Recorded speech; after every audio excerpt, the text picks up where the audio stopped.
Hey guys, welcome back. We're going to be painting some of the silver motorcycle parts today. Basically all the loose parts except for the fenders, which I'll do probably tomorrow night. So I have them all sanded down. I didn't video that because it was literally hand sanding with 320 grit sandpaper and then a red Scotch-Brite pad. Went over everything, blew them off. I have not taped anything off yet. I need to tape them off and get them hung up in the spray booth. But everything's sitting on the plywood right here, ready to go. So these are all the parts that I want to get done tonight. And then hopefully, like I said, tomorrow afternoon, I want to get the fenders done. So then I'm only left with the two gas tanks and the two headlight buckets. So once I get these done and the fenders, he has a ton of stuff that he can do. Basically put the whole bike together, minus the gas tank and the headlight bucket.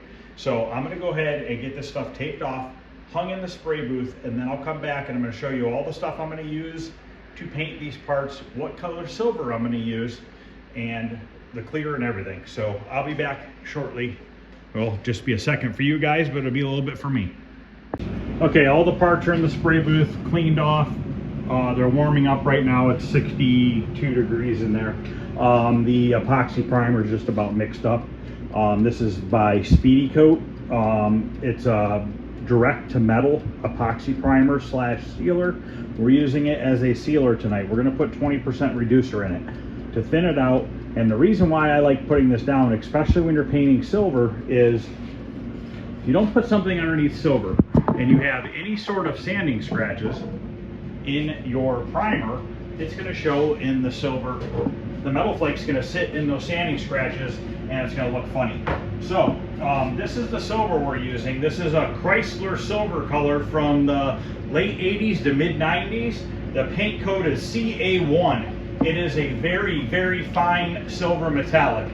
It does not have big flake in it, and it doesn't have a ton of flake in it. So it's a real nice finish that almost matches what Honda used on their motorcycle motors. So we're going to go ahead and put a light thin coat of epoxy primer on the parts, wait 10 minutes, and then we're going to go ahead and start putting down some silver. And then we're going to use this Wanda 8100 2K clear with a slow hardener. The slow hardener I like using in the spray booth. It gives it a little bit more time to flow out and to flatten out a little bit more.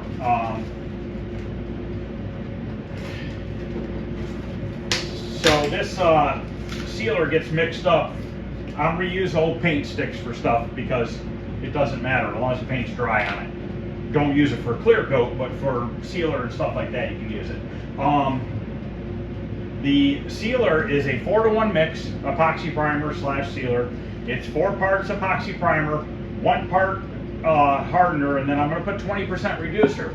Now you can put 10%. I like to put 20 when I'm using it as a sealer because it thins it out and it atomizes better and it lays down flatter. So the flatter you get it to lay down, the better the silver is going to look on top. So I'm going to go ahead and mix up some of this. We're going to go out there, put the coat of epoxy on there, and then we'll come back. I'm going to get the gun cleaned, and then we'll open the silver. I'll show it to you guys, and we'll go from there.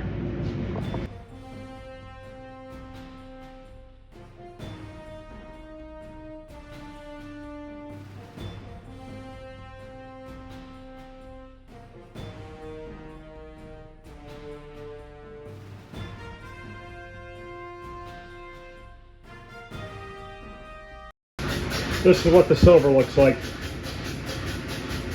Real fine metallic, real nice silver.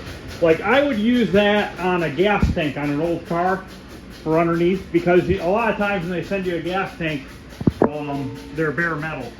So you don't want to put a bare metal gas tank underneath your old car. So I would spray it with this silver because it looks pretty close to being metal color, you know what I mean? So this is a 1-to-1 mix, 1 part paint, 1 part reducer. This is Omni Plus. Omni is the cheapest, Omni Plus is the middle of the road, DBC is the most expensive. I don't really see a need on silvers and stuff like this to go with DBC. I think it's a waste of money. I don't think it makes enough of a difference, especially a muted out silver like this where it doesn't have a lot of flake in it. You probably want to go with a little bit of a cheaper paint because I think the metallic might be a little bit heavier if you went with the DVC. So like I said, this is just a 1-to-1 mix. I gotta turn the cup, I put the cup in the wrong spot.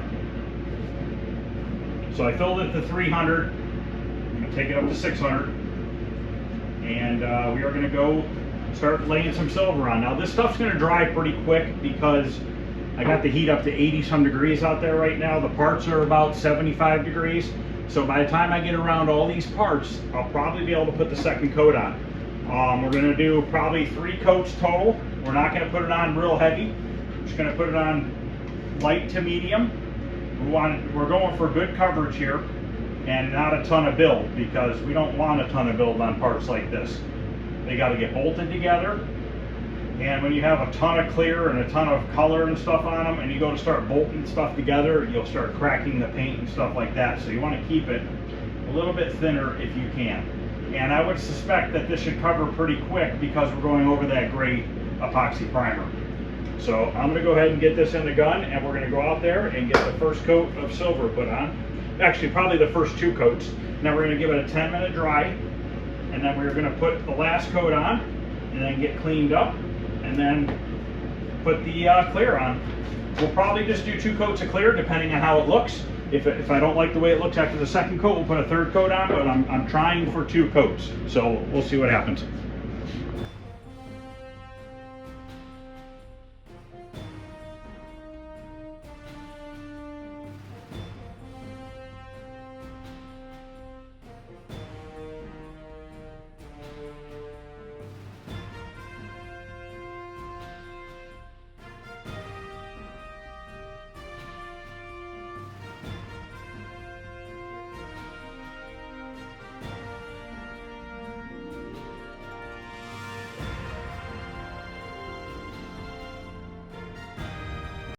Okay, 2 coats covered beautifully. I went around with the gun after the second coat after about 10 minutes, and I just went around and made sure I got all the edges of everything. So now I'm gonna mix up some clear. This is once again a 4-to-1 mix. 4-to-1 typically is common on most anything anymore with a hardener. Once in a while you'll get like a 2-to-1, but for the most part it's 4-to-1. So we're gonna mix up some clear now. And we're going to put the first coat on light to medium. Now we're going to do a second coat, a good medium coat. We don't want to go too crazy with it and get a bunch of runs. So you got to try to be a little careful. I'm not going to put any reducer in it. I'm going to leave it thicker. So I'm going to go ahead and get a batch of this mixed up. And we're going to go out there and get these parts cleared. Now this should be enough for 2 coats. And once again, like I said, I'm not going to put any reducer in it. If I feel that on the second coat, maybe I need a little bit of reducer, maybe we'll throw like 5% in. But I don't think we're going to need it. I got to get a new mixing stick because obviously I don't want to use an old one at this point. And we're not going to tack cloth those off. They're pretty good. I might just blow off the couple that are sitting on the table or on that stand with the air out of the gun first, and then we will spray the clear. And then these parts, we'll take a look at them once they dry for a little bit, and fingers crossed everything looks good and these ones can be done. Then we'll do the fenders next. And I forgot, we have oil tanks that are black. So there's 2 black oil tanks, 2 gas tanks that are white with a black stripe, and then 2 headlight buckets which are white. So what we'll do is we'll paint the headlight buckets, the gas tanks, and the oil tanks at the same time.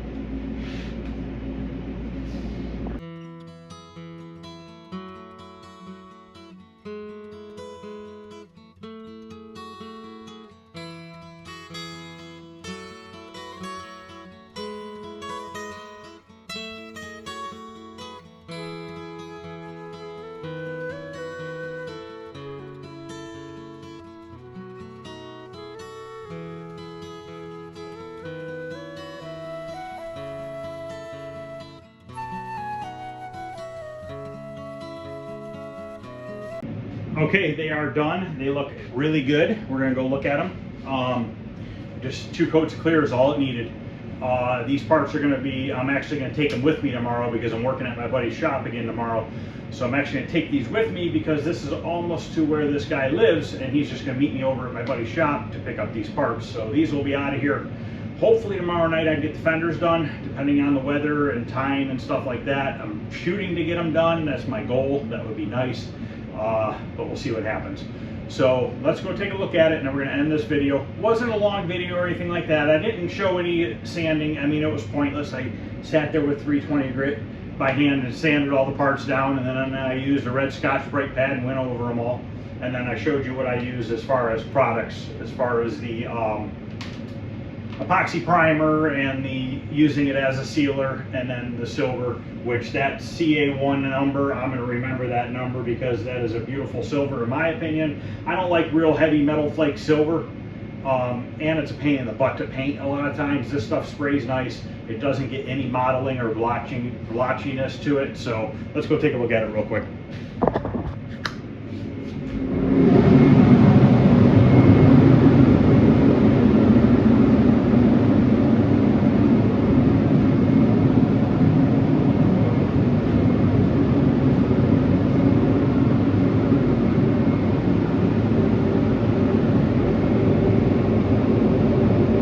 Just a very subtle metal flake, but everything turned out real nice. So these can all get bolted back on the bike.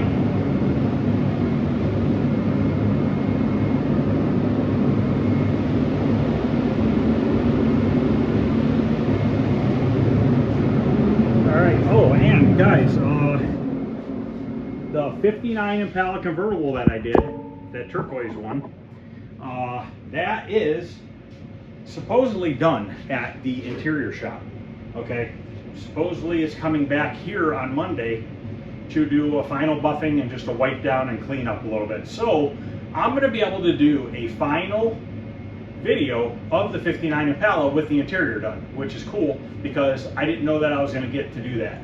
So it's going to come back here. I'm probably going to clean the spray booth out and roll it right in the spray booth because I have the pickup truck in here on the other side. So I'll just clean it up in the spray booth. The spray booth's filthy right now. It needs to be cleaned anyway, so it's not a big deal. But yeah, I'm going to do a final walk around that car because it's going to be leaving next week. After I'm only going to have it for a couple days. And then it's going to head out to California. I guess the shipper's picking up. He wanted to pick it up on Monday, but it's not even leaving the interior shop till Monday, so it's going to come here for a few days and then head out. So maybe even on Friday, who knows? I don't know what the shipper schedule is with the holiday and stuff like that. So make sure you stay tuned to see that car finished if that's something you want to see completely done. So thanks for watching, guys. I appreciate it. If any of you guys are watching this and haven't subscribed, consider subscribing. It doesn't cost anything. It just gives you notifications when I post another video. There's going to be a few more videos on the motorcycle parts. Then there's going to be more videos on the pickup truck and the assembly of the pickup truck. And then we have plenty of other vehicles coming. So we're going to start doing a lot of videos again. I had to take a little bit of a break because I've been doing other stuff here and there, trying to get stuff caught up. But we are going to be getting back into doing a bunch of videos, and also we're going to be doing a video on building the back of the shop too. We're going to be doing half of that building back there pretty soon. So stay tuned for that too. So thanks for watching, guys. I appreciate it. Any questions or comments, feel free to ask. Other than that, I'll see you guys later.